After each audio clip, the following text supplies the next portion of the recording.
গাজীপুরের সাংবাদিক আসাদুজ্জামান তুহিনকে নৃশংসভাবে প্রকাশ্যে কুপিয়ে হত্যা করা হয়েছে। তারই বিচারের দাবিতে এবং আসামিদের দৃষ্টান্তমূলক শাস্তির দাবিতে আজকের এই টাঙ্গাইলের ঘাটাইলের সাংবাদিক মহলের উদ্যোগে মানববন্ধন হচ্ছে। আপনারা দেখতেই পাচ্ছেন এই মানববন্ধনে কিন্তু ঘাটাইল উপজেলার বিভিন্ন ইলেকট্রনিক্স মিডিয়া এবং প্রিন্ট মিডিয়ার সাংবাদিকবৃন্দ এখানে মানববন্ধনে দাঁড়িয়েছে। সাংবাদিক আসাদুজ্জামান তুহিনকে প্রকাশ্য নৃশংসভাবে হত্যা করেছে। তার জড়িতদের ইতিমধ্যে আমরা যতটুকু জানতে পেরেছি যে 8 জনকে গ্রেপ্তার করেছে।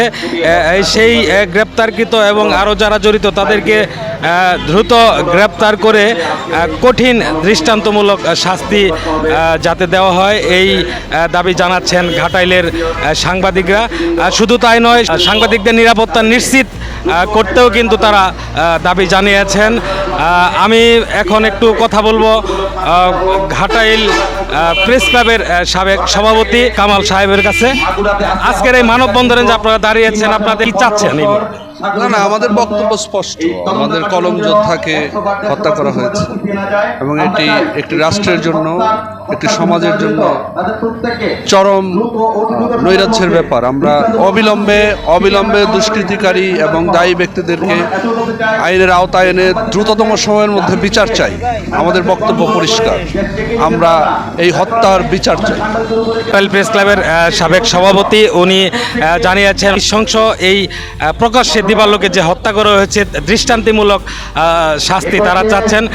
এখন আমি কথা বলবো মোহনা টিভির ঘাটাইল উপজেলার প্রতিনিধি। আমরা এই মানববন্ধনে দাঁড়িয়েছি আমরা সাংবাদিকদের জন্য। আমাদের আইন হওয়া দরকার যাতে আমাদের উপরে এভাবে অত্যাচার অন্যায়ভাবে, আজকে দেখেন আপনারা তাকে আসাদুজ্জামান তুহিনের যে পরিবারটি, তাদের 2টি বাচ্চা সন্তান এবং তাদের ফ্যামিলি, তাদের কীভাবে তাদের আর্তনাদ, আমরা এই আর্তনাদ শুনে আজকে এই মানববন্ধনের তীব্র নিন্দা প্রতিবাদ জানাচ্ছি যে এই নৃশংস হত্যাকারী যারা রয়েছেন তাদেরকে দ্রুত আইনের আওতায় এনে তাদেরকে দ্রুততম শাস্তির ব্যবস্থা করতে হবে।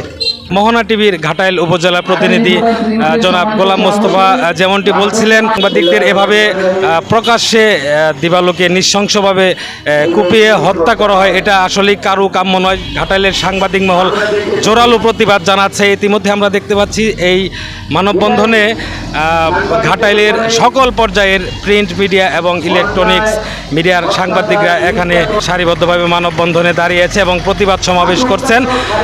আর ওনারা যেমনটা বলেছেন যে সাংবাদিকদের উপরে নিউজ করতে গেলে বিভিন্নভাবে তারা আক্রমণের শিকার হয়। সাংবাদিকদের সেই নিরাপত্তা যেন জোরদার করা হয় এমনটাও দাবি করেছেন তারা। আর বিশেষ করে যেমনটি জানতে পেরেছি, এই সাংবাদিক তুহিন হত্যার সাথে যারা জড়িত তারা যেই দলেরই হোক না কেন, অপরাধী সকল সাংবাদিক ঘাটাইলের সাংবাদিক মহল চাচ্ছে তাদের জন্য দৃষ্টান্তিমূলক শাস্তি দেওয়া হয়। এখন আমি একটু কথা বলবো ঘাটাইল মানব জমিন প্রতিনিধি আতিকুর রহমানের সাথে, একটু জানার চেষ্টা করবো যে আজকের এই মানববন্ধনে আপনারা দাঁড়িয়েছেন, আপনাদের কি দাবি, আপনারা কি চাচ্ছেন? ধন্যবাদ ঢাকা প্রতিদিনকে। আসলে আপনি জানেন যে সারা বাংলাদেশে আশঙ্কা হারে সাংবাদিক হত্যা, নির্যাতন এবং তাদের বিরুদ্ধে মিথ্যা মামলা হয় এবং হয়রানির শিকার হচ্ছে আমাদের সাংবাদিক। আমরা যারা সাংবাদিকতা করি, দেশ এবং জাতির কল্যাণে সাংবাদিকতা করি, দেশের ভালো মন্দ উঠিয়ে ধরার দায়িত্ব আমাদের। সত্য লিখতে গেলে যদি সাংবাদিকদের মৃত্যুবরণ করতে হয়, জেল জুলুম হুলিয়া বিভিন্ন মামলা জামলা শিকার হতে হয়, তাহলে এই স্বাধীন দেশে আমরা তো আসলে বসবাস করার যে অবস্থা আমাদের নেই। আমরা চাচ্ছি সাংবাদিকদের যে অন্যায়ভাবে যে আচরণ করা হচ্ছে এবং যেভাবে তাদেরকে মৃত্যুর কোলে জোর করে ঠেলে দেওয়া হচ্ছে, আমরা চাচ্ছি এগুলো হয়রানি বন্ধ করে দেশের সুষ্ঠু তদন্তের মাধ্যমে দোষীদের বিচারে সাব্যস্ত করা হোক। আসলে আমাদের সকলেরই কাম্য সাংবাদিকদের উপর যেন এইরকম নৃশংসভাবে যেন কোনো আক্রমণের শিকার হতে না হয় এবং সাংবাদিকদের যে নিরাপত্তা রয়েছে সেই নিরাপত্তা যেন নিশ্চিত করা হয়, এই আশা সকল সাংবাদিক মহলের। টাঙ্গাইলের ঘাটাইলের মানববন্ধন থেকে এই ছিল সর্বশেষ। মোহাম্মদ নাজমুল ইসলাম, দৈনিক ঢাকা প্রতিদিন।